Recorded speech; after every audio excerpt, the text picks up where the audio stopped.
Security tried to kick him out until the black CEO recognized the ring on his finger. The wind that swept through the canyons of downtown was a blade of pure ice. Leo felt it in his bones, a deep, persistent ache that had become as familiar as his own breath.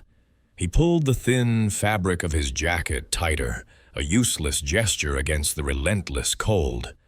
The city lights, once a promise of opportunity, were now just cruel, glittering stars in a galaxy he could no longer reach. They were indifferent, cold. He sat on a bench of frozen stone, the day's last light bleeding from the sky in hues of bruised purple and faded orange. In his hands, he held a crumpled piece of paper. It was a drawing from his son, Sam. A little stick figure with a wild halo of yellow crayon hair stood beside a much larger stick figure. Above them, a smiling sun, hope drawn in wax. It was his only source of warmth. Across the city, in a penthouse that scraped the clouds, Alistair Vance felt a different kind of cold. It was a chill that no fireplace, no cashmere sweater could touch. It lived in the silence of his home, a vast, echoing space that was once filled with laughter. Now, the quiet was a physical weight pressing down on him. Chandeliers shaped like frozen stars dripped light onto polished marble floors, but the illumination felt empty, sterile. He stood before a floor-to-ceiling window, a glass of amber liquid in his hand, untouched. The city below was a circuit board of pulsing energy, a testament to the empire he commanded. Vance Industries, a name synonymous with power, with innovation, with success. To the world, he was a king on his throne, but in the quiet of his sky palace, he was just a man haunted by the ghost of a small hand that used to fit perfectly in his. Leo's stomach twisted into a familiar, painful knot. Hunger was a constant companion, a dull roar beneath the surface of his thoughts. He had one half of a protein bar left, saved from a charity drop-off 2 days ago. It was for Sam. Always for Sam. His son was curled up in the cab of their truck, a rusty Ford that had become their home, their shelter, their world. A world that was shrinking with every passing day. Alistair swirled the whiskey in his glass. The clinking of ice was the only sound. He remembered another sound, a child's giggle, bubbling and bright. His daughter, Maya, and his wife, Ilara. Their faces were specters in his memory, sharp and painful. He had built this empire for them, and now all he had were the monuments to his success and the deafening silence of their absence. He had everything, which meant he had nothing at all. The wind grew sharper. Leo saw a man exit a sleek black car that had pulled up to the curb. The man was dressed in a coat so fine it seemed to absorb the darkness, his shoes reflecting the streetlight like polished obsidian. He held the leash of a small, shivering terrier. The dog looked as miserable as Leo felt. The man seemed distracted, his attention on his phone, his expression a mask of detached indifference. Alistair didn't want the dog. Ilara had adopted him, a scruffy thing she'd named Winston. Now, Winston was just another living reminder of what he had lost. Walking the dog was a chore, a hollow ritual he performed out of a sense of duty he could barely summon. He checked his phone. Market reports, merger details, numbers and figures that felt meaningless. The dog whined softly, pulling at the leash. Leo watched as the man's attention was momentarily diverted by a message on his phone. In that split second, the dog's leash slipped from his gloved hand. The little terrier, spooked by a backfiring truck, bolted. It ran blindly, a small, terrified ball of fur heading straight for the street. Leo didn't think, he just moved. His own aches, his own hunger, his own exhaustion vanished. He scrambled from the bench, his stiff joints screaming in protest. He lunged, not with grace, but with a desperate protective instinct. He landed hard on the pavement, the rough concrete scraping his palms, but his hands closed securely around the little dog. He pulled it to his chest, shielding it as a car swished past, its headlights washing over them. Alistair looked up, his heart lurching, the empty leash in his hand, the screech of tires. He saw a man, thin and shivering in a worn jacket, kneeling on the ground, clutching Winston. The dog was licking the man's face, its fear already forgotten. Alistair's own breath caught in his throat. He had been so lost in his world of digital grief that he had almost lost the last living piece of her. Leo stood up slowly, his body protesting the sudden movement. He held the trembling dog, murmuring soft words of comfort. "It's okay, little guy. You're safe now." He approached the wealthy man, extending the leash. He didn't look for a reward. He didn't ask for anything. He just offered a small, tired smile. He was scared. You should hold him tight. Alistair took the leash, his fingers brushing against Leo's.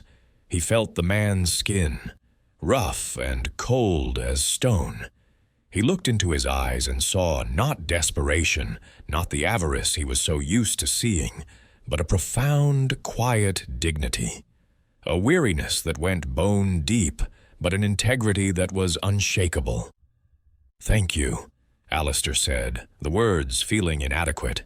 He reached for his wallet, a reflex born of his station. Leo saw the gesture and shook his head softly. "No, sir. Just keep your friend safe." He gave the dog one last gentle pat on the head before turning away. He walked back to his bench, his shoulders hunched against the cold, leaving Alistair standing on the sidewalk, stunned into silence. The simple, selfless act was a stone thrown into the still, frozen lake of Alistair's existence. The ripples were already spreading. Alistair watched the man go. He watched him sit back down on the cold bench and pull a crumpled drawing from his pocket, staring at it with an intensity that was almost prayerful. He didn't know this man's name. He didn't know his story. But for the first time in years, he felt something other than grief. Curiosity. A flicker of warmth in the endless winter of his heart. He looked down at Winston, who was now quiet in his arms. He held him tighter. Back in his car, the heated leather seats did nothing to warm him. The image of the man on the bench was seared into his mind. The quiet refusal of money, the genuine concern for a small animal. It was a currency Alistair hadn't dealt in for a long time. He picked up his phone, but this time he didn't call a broker or a board member. He called Marcus, his head of security and personal assistant. "I need you to find someone for me." Marcus was the epitome of efficiency. "Of course, Mr. Vance. Do you have a name?" "No," Alistair replied, his gaze fixed on the lonely figure shrinking in his rearview mirror. "Just a man on a bench at the corner of 5th and Grand. Worn blue jacket. He saved my dog. Find out everything about him, discreetly." The investigation was swift and thorough. Marcus was nothing if not a professional. The report landed on Alistair's desk the next morning, a slim file that contained a universe of hardship. The man's name was Leo Martinez, a former graphic designer, widower. His wife, Sarah, had died from a sudden illness 2 years ago, leaving behind a mountain of medical debt. He had a son, Samuel, age 6. The file detailed Leo's slow, heartbreaking descent. He lost his job during a corporate downsizing. He burned through his savings trying to keep their small apartment. Eventually, he lost that too. For the past 6 months, he and his son had been living out of a 1998 Ford F-150. The report included grainy surveillance photos of the truck parked in an industrial area on the edge of the city. There was a photo of Leo reading a book to his son in the dim light of the truck's cab. Alistair felt a cold dread mix with a strange sense of connection. Loss. It was the great, terrible equalizer. He had lost his family in a mansion. This man was losing his in a pickup truck. But Leo wasn't losing. He was fighting. He was holding on. The file contained copies of job applications, dozens of them, all unanswered. It contained a list of shelters they had stayed in until they were full. And tucked into the back of the file was a photograph Marcus's team had taken through the truck's window. It was of the crayon drawing Alistair had seen him holding, the image of that simple drawing of a father and son under a smiling sun struck Alistair with the force of a physical blow. It was a symbol of a hope so pure, so resilient, that it shamed his own cynical despair. He had walled himself off with wealth, using his grief as a shield. Leo was using his love as a shield. And Alistair knew, with an unsettling certainty, that Leo's shield was stronger. He had to see him again, not as a billionaire extending charity, but as a man. He instructed Marcus to find out Leo's routine. It was painfully simple. During the day, while Sam was at a public school he was still miraculously able to attend, Leo would use the library's computers to search for work. He would take any odd job he could find, washing dishes, sweeping floors, for a few dollars to buy food. Alistair found him in the library, tucked away in a corner carrel, his face illuminated by the pale blue light of a monitor. He looked even thinner in the harsh fluorescent lighting. Alistair approached quietly, his expensive shoes making no sound on the worn carpet. He stood there for a moment, just watching. He saw the flicker of hope in Leo's eyes as he clicked on a job posting, and the immediate, quiet dimming of that hope as he read the requirements. A college degree he had, years of experience he had, a permanent address he did not. "It's a difficult market," Alistair said softly. Leo jumped, startled. He looked up and saw the man from the night before, the man with the dog. His face flushed with a mixture of surprise and embarrassment. "Oh, hello." "I never properly thanked you," Alistair said, pulling up a chair. The gesture was so unexpected that Leo could only stare. "My name is Alistair." He didn't offer his last name.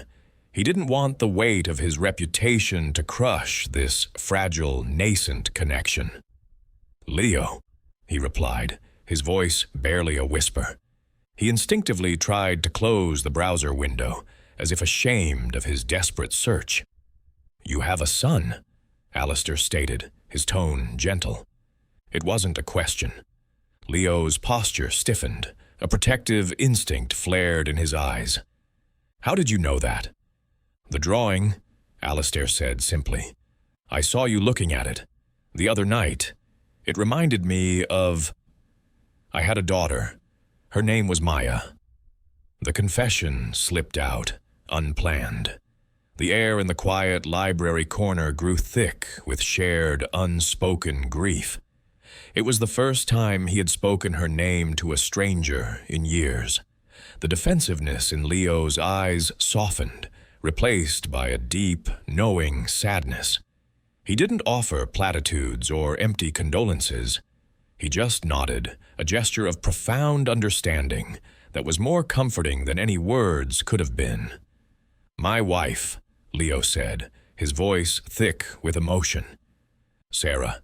She loved to draw, Sam gets it from her." They sat in silence for a long moment, two men from different worlds, united in the desolate landscape of loss. Alistair saw the story in the lines on Leo's face, in the slump of his shoulders. He saw the story of a good man battered by a cruel world, a man who refused to break. "What happened?" Alistair asked, the question soft, respectful. And so, Leo told him.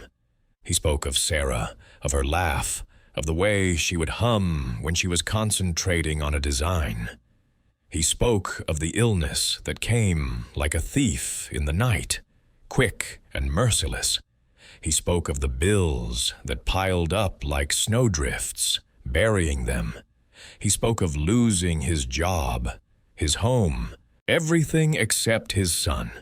He told the story without a trace of self-pity, his voice quiet, steady, filled with a sorrow that was clean and honest. Alistair listened, every word a chisel chipping away at the ice around his heart. He saw his own story reflected in Leo's. He had used his fortune to fight for Ilara, surrounding her with the best doctors money could buy. But money couldn't buy a miracle. It couldn't stop the inevitable.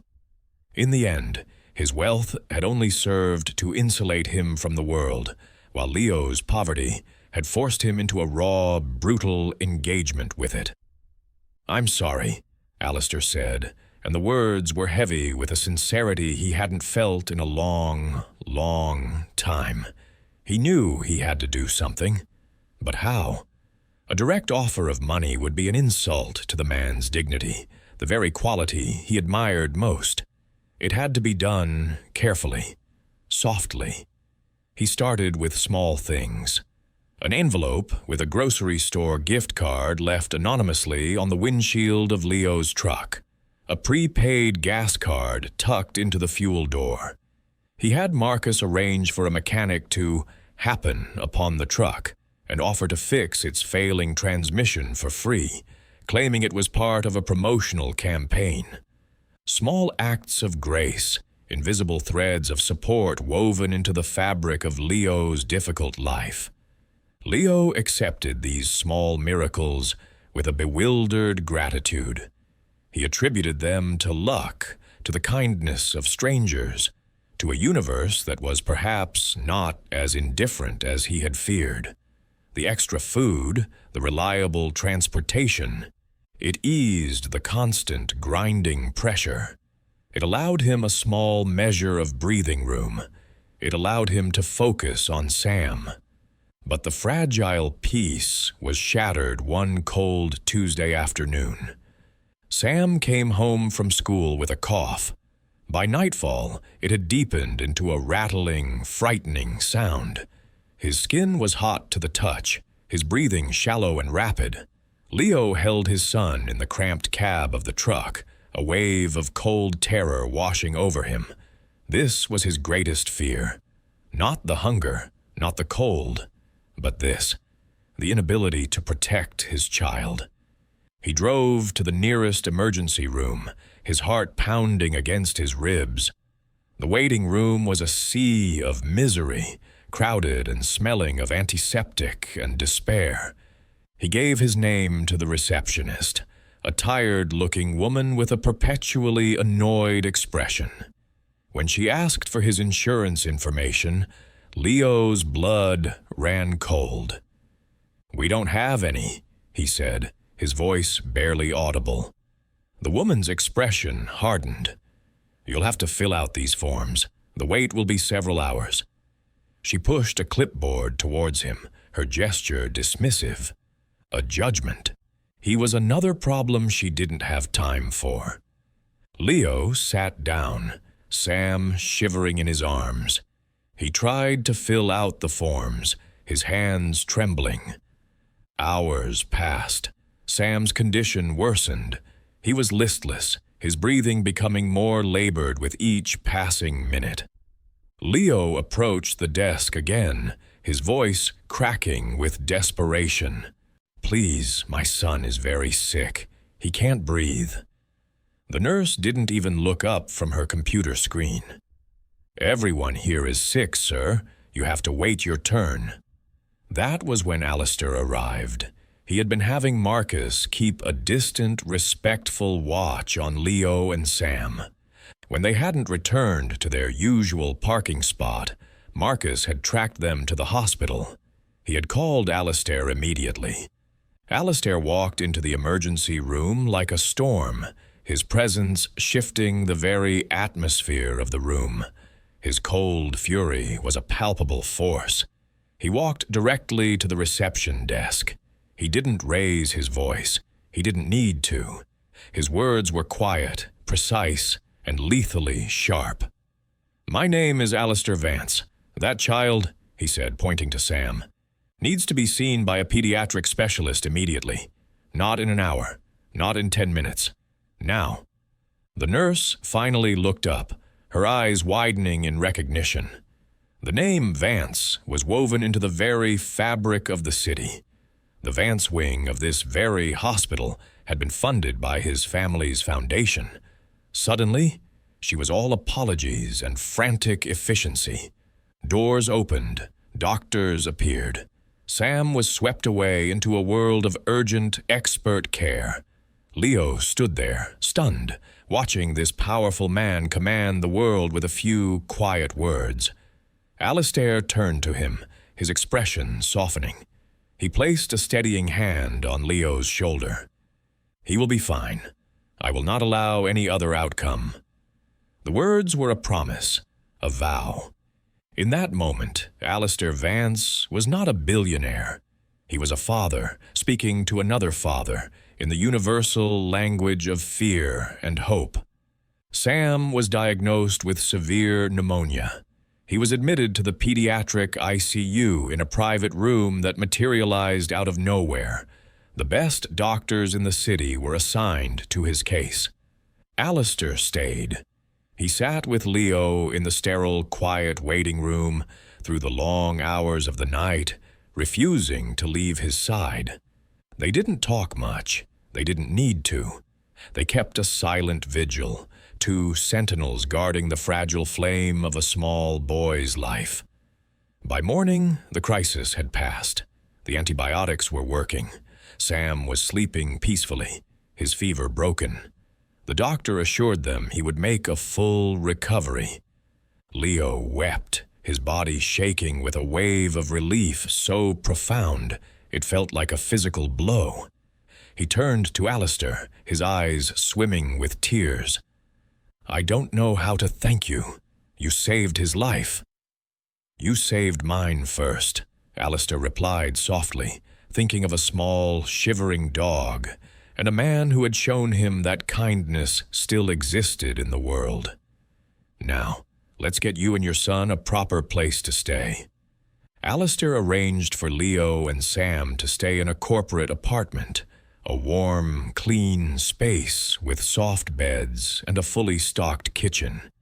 It was meant to be temporary, a place for them to recover. But Alistair's intervention had not gone unnoticed. A nurse had tipped off a reporter. The story broke the next day. A sensationalist. Headlines splashed across the city's biggest tabloid. "Grieving billionaire adopts homeless project." The narrative was cruel and simplistic. It painted Alistair as an eccentric, grief-stricken mogul playing with a new toy. It painted Leo as a cunning opportunist, a gold digger who had expertly manipulated a vulnerable, wealthy man. The story spread like wildfire, fueled by anonymous sources and salacious speculation. Photographers camped outside the apartment building.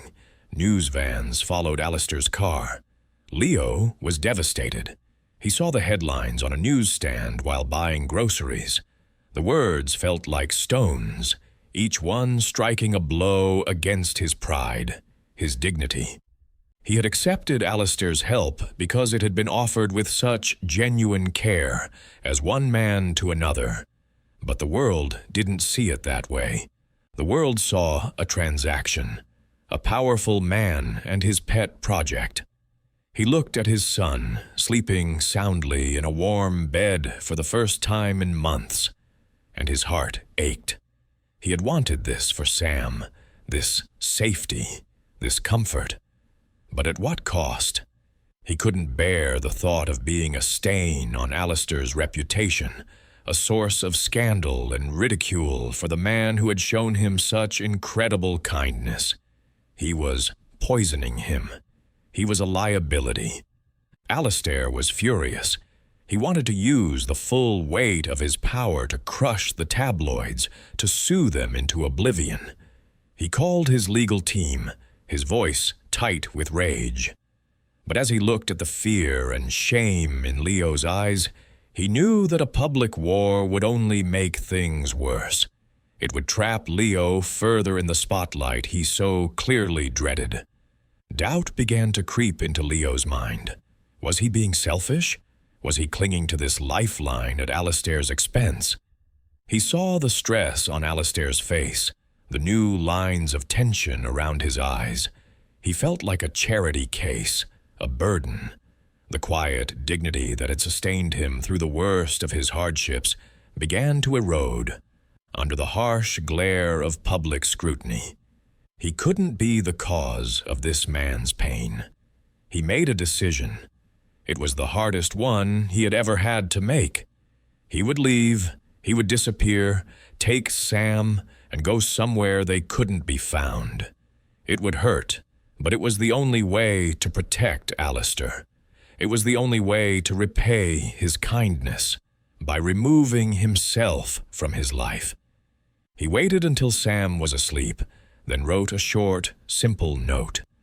"Thank you for everything. I will never forget it. But we can't stay. I'm sorry." He packed their few belongings into a small bag. He took the warm coat Alistair had bought for him, intending to leave it behind. He couldn't. It was the only tangible piece of this strange, wonderful, and painful chapter of his life. He decided he would return it in person. He needed to see Alistair one last time, even if Alistair didn't see him. He would leave the coat with the security guard at Vance Tower, a final, anonymous gesture of closure. The lobby of Vance Tower was a cathedral of glass and steel, a place designed to intimidate. It was a world away from the cold benches and dusty libraries Leo inhabited. He clutched the bag with the coat inside, his heart hammering against his ribs. He felt small, out of place, an intruder in this temple of wealth and power. He approached the main security desk, a massive slab of black marble. A guard with a square jaw and an impassive expression looked him up and down, his gaze lingering on Leo's worn shoes and simple clothes. The judgment was instantaneous and absolute. He did not belong here. "Can I help you?" the guard asked, his tone laced with suspicion. "I need to leave this for Mr. Vance," Leo said, holding up the bag. His voice was quiet, almost lost in the vast, echoing space. "Does he know you're coming?" the guard pressed, his posture becoming more rigid. "Do you have an appointment?" "No, Leo stammered. "I just need to leave this. It's important." "We don't accept unsolicited packages," the guard said flatly. "You'll have to leave, now." He took a step from behind the desk, his intent clear. Another guard began to move towards them, his hand resting on his belt. They were going to physically remove him. The humiliation was a hot flush on Leo's cheeks. In his penthouse office, Alistair was staring at the note Leo had left. The words were a knife in his gut. "I'm sorry." He felt a familiar crushing wave of loss. He had let him slip away. He had failed to protect him from the ugliness of the world. His world. He swiveled his chair to look at the bank of security monitors on his wall, an old habit from his days of micromanaging every aspect of his company. His eyes scanned the feeds, the loading docks, the executive floors, the lobby. And then he saw him. He saw Leo standing at the security desk, looking small and lost. He saw the guards closing in on him, their body language aggressive, threatening. He saw them grab Leo's arm. And in that moment, a white, hot, protective rage surged through Alistair. It was a feeling he hadn't experienced since he had lost his family. The instinct to shield, to defend, to fight. He didn't use the intercom. He didn't call security. He ran. He sprinted from his office past his startled assistant and stabbed the button for the express elevator. The descent felt agonizingly slow. He burst out into the lobby just as the guards were beginning to march Leo towards the revolving doors. "Let him go," Alistair commanded. His voice wasn't loud, but it cut through the lobby's quiet hum like a whip crack. The guards froze, their hands dropping from Leo's arms as if they had been burned. Every head in the lobby turned. Alistair walked directly to Leo, his eyes ignoring everyone else.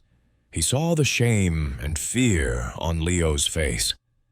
"Alistair, I was just leaving this," Leo said, his voice trembling as he held up the bag. "I'm sorry for the trouble." Alistair ignored the bag. His eyes were fixed on Leo's hand, the hand that was now free from the guard's grip. On his ring finger he wore a simple, slender silver band, tarnished with age. It had a delicate, unique pattern etched into it, a wave, an echo.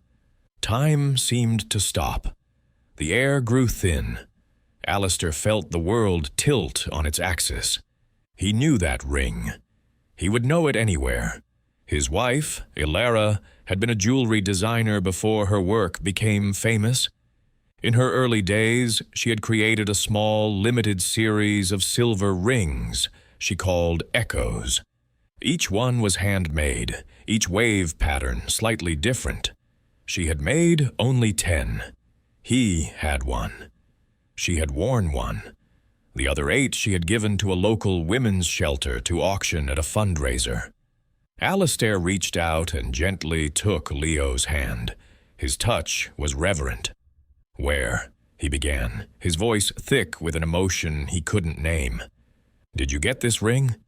Leo looked down, confused. "It was my wife's, Sarah's. I bought it for her for our first anniversary. She loved the artist's work, a local designer. She said the ring felt like a promise, that love was like an echo. It just keeps going." Alistair closed his eyes. An echo. Of course, that's what Ilara had called them. He looked at Leo, and for the first time, he saw not a project, not a charity case, but a sign, a connection that ran deeper than chance, deeper than grief. It felt like fate, a quiet, insistent whisper from the past, telling him not to let this go. He turned to face the assembled crowd of employees and security guards who were watching the scene with rapt attention. He was still holding Leo's hand. He raised his voice, and this time it boomed through the cavernous space, filled with a conviction that left no room for doubt. "This man," he declared, "is Leo Martinez. He is not a project. He is not a story for your gossip. He is the person who reminded me what it means to be human. He showed me kindness when all I had was indifference. He showed me courage when all I had was despair." He looked directly at Leo, his eyes shining. "The tabloids ask what he is to me. I will tell you. He is my guest, he is my friend, and he is the new head of the Vance Foundation's Community Outreach Program. He will be given a budget and my full support to ensure that no other family in this city has to suffer what he and his son have suffered." It wasn't a job offer. It was a coronation, a public, irrevocable declaration of faith. Leo stared at him, his mouth agape. The words washed over him, a tide of shock and disbelief. Head of the foundation? It was impossible. He was a homeless graphic designer. He was nobody. "I can't," Leo whispered, his voice cracking. "I don't know how." "You know how to be kind," Alistair said softly, his voice for Leo alone now. "You know what it is to have nothing and still give. You are more qualified for this job than anyone I have ever met." And then the dam broke. The years of struggle, the grief, the fear, the humiliation, it all gave way to a wave of overwhelming, cathartic relief. Tears streamed down Leo's face, quiet and unguarded. They were not tears of sadness, but of healing. The quiet, unguarded tears of a man who had finally been seen, not for his poverty, but for his worth. A new life began. It was a life of quiet purpose. The corporate apartment became a permanent home. Leo, hesitant at first, found his footing as the head of the new foundation. He wasn't a corporate executive. He was a listener. He visited shelters, community centers, and soup kitchens. He didn't just write checks. He sat with people, heard their stories, and designed programs that offered not just handouts, but hand-ups. He poured his own experiences of hardship and dignity into his work, and the foundation flourished. Alistair watched him, a quiet sense of awe growing within him. He saw Leo bring the same gentle strength that had sustained him in his darkest hours to this new role. He saw the lives Leo was changing, the hope he was spreading. Alistair had given Leo resources, but Leo was giving Vance Industries something it had lost long ago: a soul. Their lives intertwined, creating a new kind of normal. They were an unconventional family, forged in grief and kindness. Alistair would come home from a day of boardroom battles to find Leo and Sam building a pillow fort in the living room. They would share quiet dinners, the silence no longer empty and oppressive, but filled with a comfortable, easy companionship. Alistair found himself teaching Sam how to tie his shoes. He helped him with his homework. He tucked him into bed at night, reading stories until the boy's breathing grew deep and even. He was rediscovering the simple, profound joys of fatherhood. The hole in his heart, the one left by Maya, would never fully heal. But Sam's laughter was a balm on the wound. Leo's quiet strength was an anchor in the storm of his memory. He was not replacing his old family. He was building a new one around the beautiful, resilient ruins of the past. One evening, a year after they had met, Alistair took Leo and Sam to the annual Vance Foundation Gala. It was a glittering affair filled with the city's most powerful and influential people. A year ago, Leo would have been invisible to these people, a ghost on their streets. Tonight, he was the guest of honor. He gave a speech, not from a script, but from the heart. He spoke of kindness, of second chances, of the importance of seeing the humanity in every person. The room was silent, captivated. When he finished, the applause was thunderous. Later that evening, Alistair found Leo standing on a balcony, looking out at the city lights. They were the same lights that had once seemed so cruel and indifferent. Now, they looked like a promise. "You've changed this city, Leo," Alistair said, coming to stand beside him. "You've changed me." Leo smiled, a genuine, easy smile that reached his eyes. "We changed each other." Alistair reached into his pocket. He pulled out a small velvet box. His heart was beating faster than it had during any billion-dollar negotiation. "I know this is unconventional," he began, his voice uncharacteristically hesitant. "We aren't a traditional story, but what we have built, Leo, what we have is real. It's family." He opened the box. Inside was not one, but two rings. One was a simple, elegant platinum band. The other was Ilara's ring, the echo, polished and gleaming. "The ring you wear was Sarah's," Alistair said softly. "It should always be hers. It connects you to your past, a past we should honor. This," he said, holding up the new band, "is for the future, our future." He looked at Leo, his gaze direct, his vulnerability laid bare. "I am not asking you to replace what you've lost. I'm asking you to build something new with me. Let me be a father to Sam. Let us be a family, officially. Leo Martinez, will you marry me?" Leo's eyes filled with tears, but this time they were tears of pure, unadulterated joy. He thought of the cold bench, the hunger, the desperation. He thought of a small act of kindness for a dog. He thought of how that single moment had changed the trajectory of the universe. He looked at this powerful, gentle man who saw him, truly saw him, and he knew the answer. "Yes," he whispered. "Yes." A year later, they stood in the sun-drenched garden of their new home.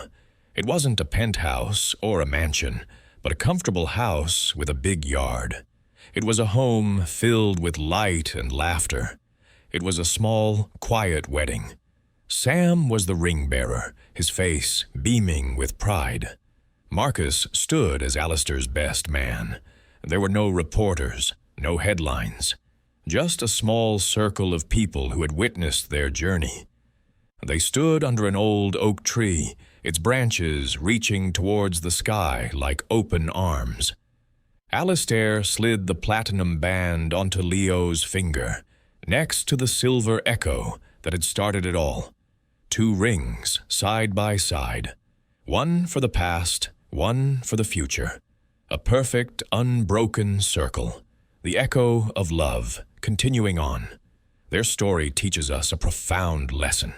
It shows that in a world that often measures a person's worth by their wealth or status, the true measure of a human being is found in their capacity for kindness. A single, selfless act, offered without expectation of reward, can ripple outwards, transforming lives in ways we can never predict. It reminds us that family is not always defined by blood, but by love, by choice, and by the courage to build something new from the broken pieces of the past. It proves that even in the coldest, darkest of nights, a flicker of compassion can be the spark that ignites a new dawn.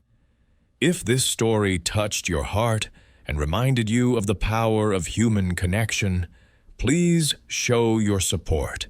Your engagement helps us to continue creating content that inspires and uplifts. Take a moment to like this video, share it with someone who might need to hear this message, and subscribe to our channel, Soul-Stirring Stories, for more tales of hope and transformation. Click that notification bell so you never miss a new story that aims to warm your heart and renew your faith in humanity. Until next time, stay kind and keep believing in the miracles that await in the most unexpected moments.